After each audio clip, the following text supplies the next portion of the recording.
Hello and welcome back to the Crusades of the Purple Knight. This is level 2 of this Wizard Eldritch Knight life, and as you can see from my state of health and mana, or you can guess, I got absolutely slaughtered in the Temple of Evil Chaos. I attempted it on Reaper 1 and died to a Plague Reaper and the first group of opponents, so a very humbling defeat to start with. I'll have to do the waffle side of things again. So, we took level 2 and got the Master's Touch spell in, so we're not hopefully going to suffer all those misses as we were before. One of the mistakes with hindsight that I perhaps made was getting rid of the skeleton, but I can't heal him, so I have a feeling he would have met the same fate I did in that last one. I respect the enhancements a bit to give us the intelligence to hit in the Harper tree, and another one to hit and damage with an enhancement there. I figured that might help too to stop with all these misses.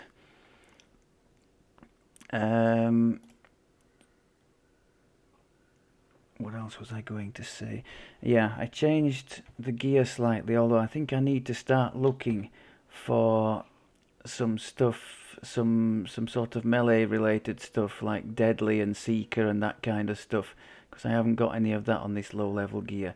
We do have the runic trinket to try and make the colour spray work better, although you're not going to see much of that in this temple quest because this is all undead, so I have little to no crowd control. I might be able to blind them, I don't know, but I certainly won't be able to stun them. Basic bits and bobs here. Extra con's nice. I would prefer the other one was extra strength for more damage. Extra intelligence, that's an extra hit chance, and 5 more on universal spell power there.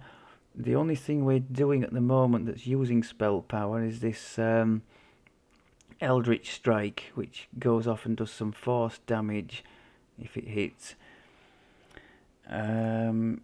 We don't yet have, because we have to wait for level 3, we don't yet have that second core, which would give us proficiency with the martial weapons, so we wouldn't need the Master's Touch anymore, and also would allow us to use an imbue, which would scale off spell power. As I've just mentioned, but you won't hear because the replay died along with me. As I just mentioned, the imbue toggles come in the standard 4 flavours, fire, cold, acid and electric, just like the Arcane Archer thing does. But the nice thing about this is it appears that you can switch it around to suit the situation. Now if that's the case, if you can, like when you see a troll, just switch it to fire, or indeed undead, or you come across a load of fire creatures like in the fire caves in the 3-Barrel Cove, or that quest in the Gatekeepers with all the elementals, switch it to cold. I can see that being really handy if that's the case.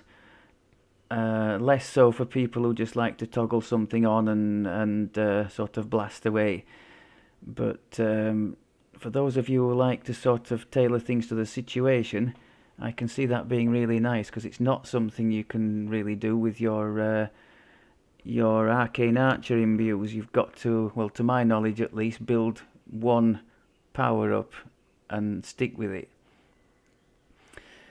So, we've reorganised, we've got rid of the skeleton, which with hindsight might not have been a good idea, although I can't heal him, so I don't think I don't think he would have done too much better than I did in that last one.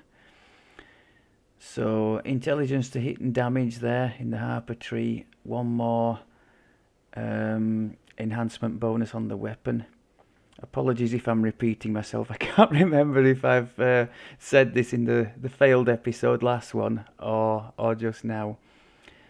And then we've got this Eldritch Strike, an AoE cleave, plus that also gives us 10 hit points, so that's not terrible. And then the mage armor, I don't have room for the mage armor spell at the moment in the slots that we've got, so we'll happily take it as a spell-like ability. Gear wise, I've kind of covered it, I think. Nothing super special on there. Oh, except for the weapon. I went to some lengths on the weapon in the one that's just got deleted. So this is an ethereal falchion, so with ghost touch. So it'd be super nice against reapers. And it comes from the vendor in the Borderlands keep. You can get one very easily just by running the quests, or indeed opening the chests from the rares in the explorer area. You're looking for these, are they in here? Nope. In there. Where the heck are they? Or maybe I should use the first word.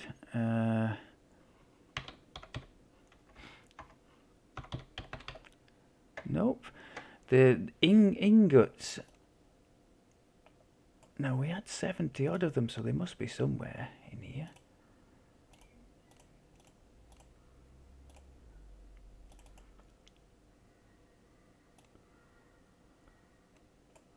They come... There's like an arcane one, isn't there? Nope. They must be in there then.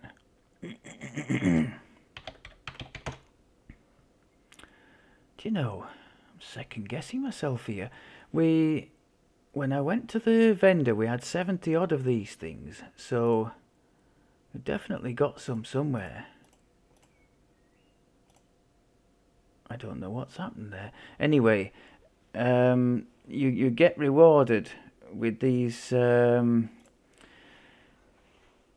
ingots very often in end chests or in the explorer chest in the wilderness area, and just one of those can get you any caster stick you would want, or any weapon type, in this case the falchion.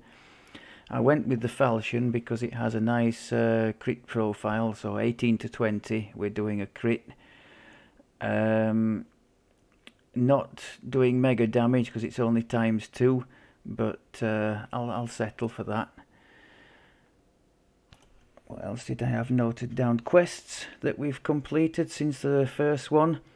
Just the basic stuff in the Korthos island. Cannith Crystal, Heytons Rest and the Collaborator, the end of the chain. And then I've come straight here. I don't think there was anything else to mention, apart from the fact I'm just gonna, if you didn't know, if you enter a quest on Reaper, you regain all your mana and health. So I wasn't going to go and get massacred again on Reaper. That's one thing I'm going to have to bear in mind. I'm not used to melees, and our defense is very, very poor there. So I'm going to have to take that into account when deciding on the difficulties. I mean, these Cure Serious potions should do reasonably well for us in, you know, in non-Reaper content.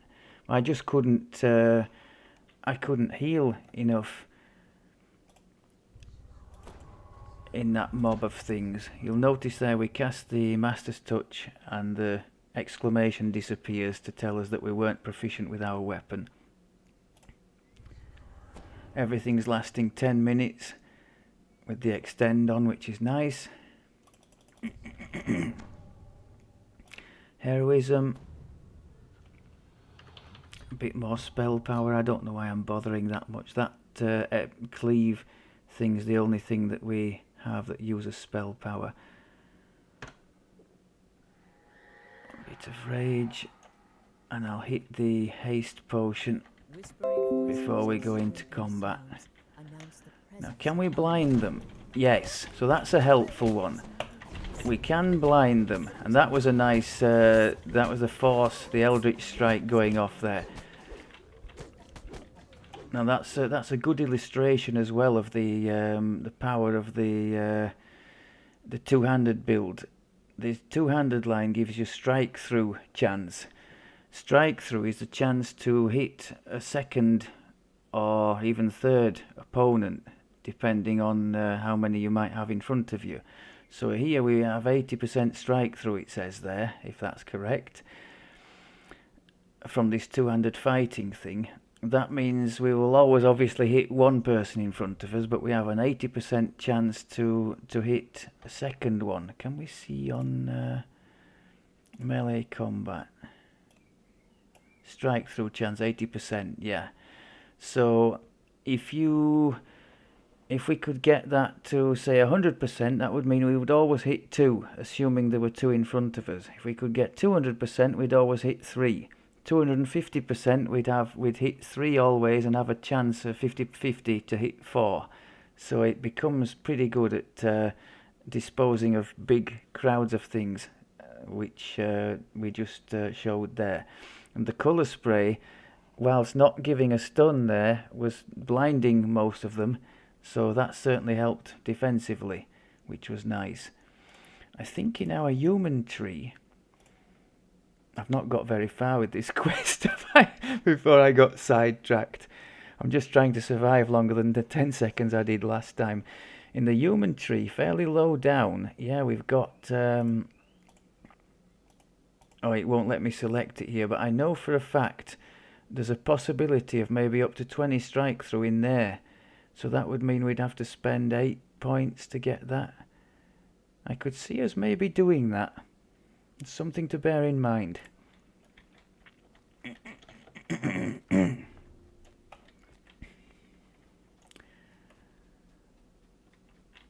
Okay.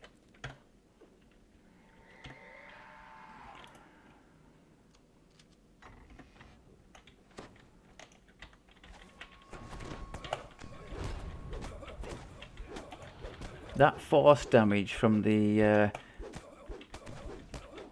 special strike in the Eldritch Knight tree, that scales with spell power, so our force spell power will be pretty cruddy at the moment. So I don't see that being that much of a factor. What I would like is to continue as we're doing there with the theme of sort of crowd control, helping the melee side of it, helping us not to take too much damage and to be able to damage them quite nicely. Like here, I'm going to try and blast almost the whole lot with the... Let's go and get that caster before he starts getting a bit annoying. See, most of this lot are blinded and just wandering around sort of semi-randomly now, which is great.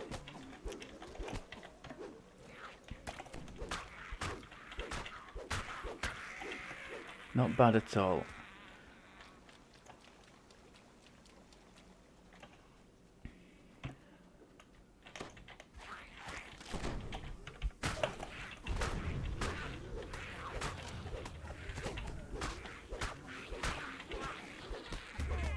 So the takeaway so far from this is that we fare a lot better on Elite than Reaper.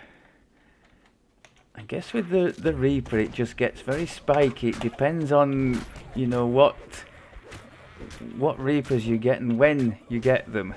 We had a Plague Reaper at the very start, with a big group of things, and it just hammered us.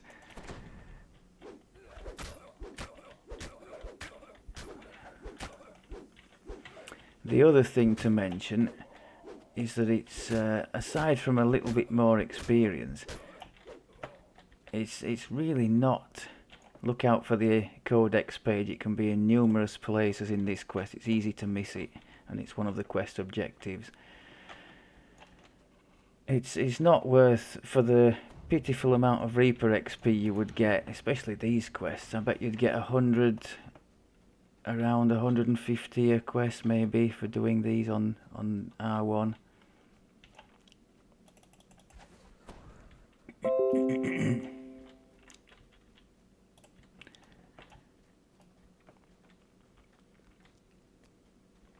just try our... No, I'm not going to waste a healing potion just yet. Right, same again here. I want us to gather these things up as big a group as we can. And then hammer them with the colour spray. Yeah, that's going to be quite a good tactic, I think.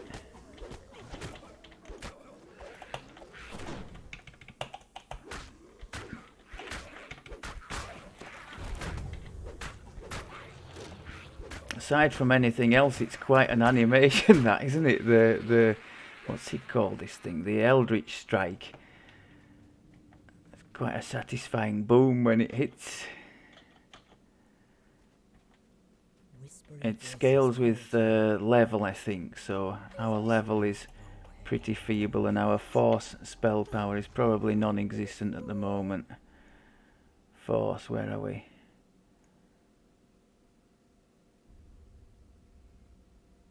$50. Oh, 50 is not terrible. Not terrible for level 2.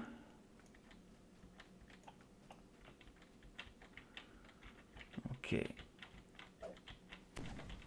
Haste. Rage. Come on, Rage.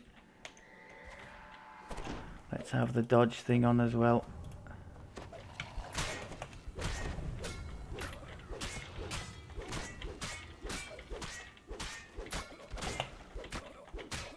We're making very good use of the strike through there. Now, I don't think we're going to be able to catch this guy, are we? This is where I wish we had some kind of ranged attack. Oh, actually, I have a little dart. Oh, yes! Yes!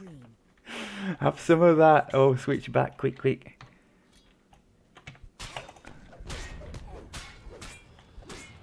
I keep that dart thing handy for the target levers in certain quests, like in the Two-Toed Tobias. I never thought it would actually come in for killing a target like that. Always worth checking these little... I think, as far as I'm aware, you always get a named item in the reward lists for these Borderlands quests. So it's always worth checking, especially if you're running on Reaper mode, just in case you've got some kind of a special boost on there.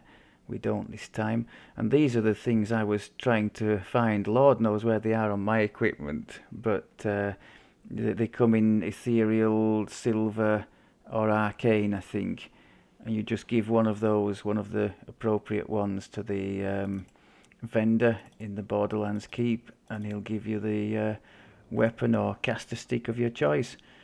And as you can see, this falchion has done us pretty well here, so not complaining at that. Of course, it works better when there are no reapers. Did we even have to use a potion at all there? I'm not sure we even did. So we're somewhere between, just like when we started the last life, I felt we were somewhere between Elite and Reaper. The Elite was probably a bit of a stroll there, and the Reaper we got stuffed in the first 10 seconds.